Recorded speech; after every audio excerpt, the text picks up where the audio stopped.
5 là-bas, le C4 là-bas, il a soulevé par ses côtés le corps de Bélé. Il a soulevé tous les deux bâtiments de l'école, il a balancé à terre. Ça, ce n'est qu'un petit qu'on a vu. Au temps de Noé, le vent qui va entraîner l'eau pour submerger les montagnes. Et sur le vent impétueux. Donc, qui dirigeait ces bateaux? Les figures qui devaient venir, que nous en parlons aujourd'hui. Dis-lui, c'est cet homme-là qu'on appelle Jésus de Nazareth, le sauveur des sauveurs. Jésus, c'est le sauveur des sauveurs. Il était dans ces bateaux-là. Il était le pilote de ces bateaux. C'était le figure qui devait venir à ta sauveur.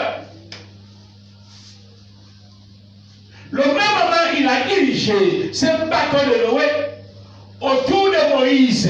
La même pose ces bateaux, la même pose cette hache qu'il a bitumée avec le goudron.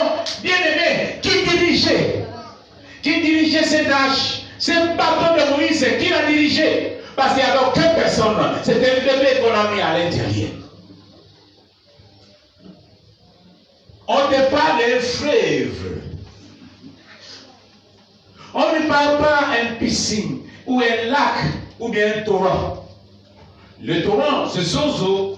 Lorsqu'il y a un temps maman pleuveuse, on va voir Tanguy quelque part, ou bien il va geler un peu, comme on dit, il sort de la table un peu, mais au temps de soleil, il est taré.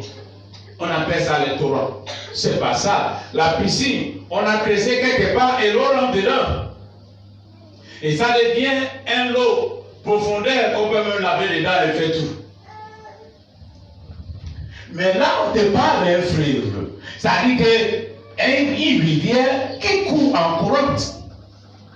Une fleuve, il court en courante. Donc, quand tu poses quelque chose sur ça, toi-même, si tu prends dedans, le courant de cette eau va t'entraîner jusqu'à la mort. Parce qu'on parle de cette rivière, ces fleuves qu'on appelle Nîmes, qui est tellement gigantesque, comme on voit ici, le Congo-Mandin,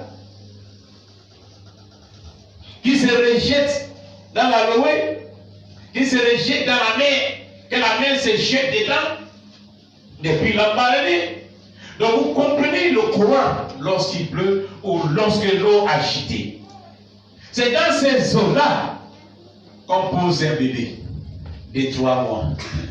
Selon vous qui dirigez cela, la figure qui devait venir, vous le connaissez déjà. Si ce n'est que Jésus-Christ, l'homme le sauveur de Galilée, et il te sauvera aussi. Amen. Il va te conduire aussi. S'il a dirigé Moïse, s'il en a dirigé Noé, c'est notre temps de diriger. Amen.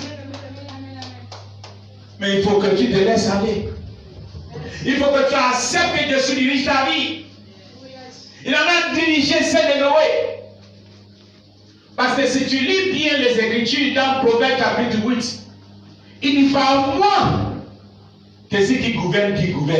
C'est moi la sagesse et l'intelligence et que tu donnes aux gouverneurs, aux magistrats, aux consulteurs de gouverner et avoir la réflexion et conduire. Tout vient par moi.